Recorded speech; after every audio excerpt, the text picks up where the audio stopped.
喂，100年前嘅今日，地球上面發生緊咩事？1926年嘅2月7號，美國非裔歷史學家 Carter G. Woodson， 佢正式發起 Negro History Week 黑人歷史週呢一個活動。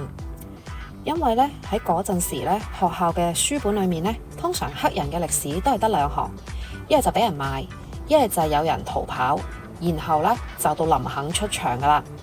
咁呢一位歷史學家一睇呢，就覺得有冇搞錯啊？黑人裏面其實有好多好犀利嘅歷史嘅喎，例如有黑人嘅發明家、科學家、歷史家、英雄一大堆嘅喎。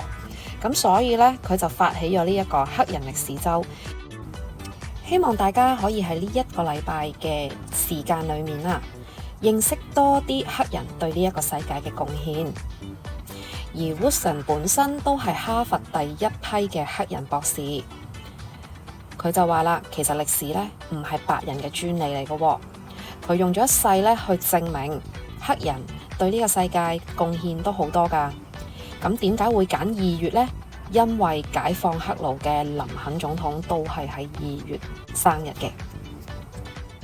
去到1976年，為期1週嘅 Negro History Week 更加延長到成1個月咁耐，變咗做 Black History Month。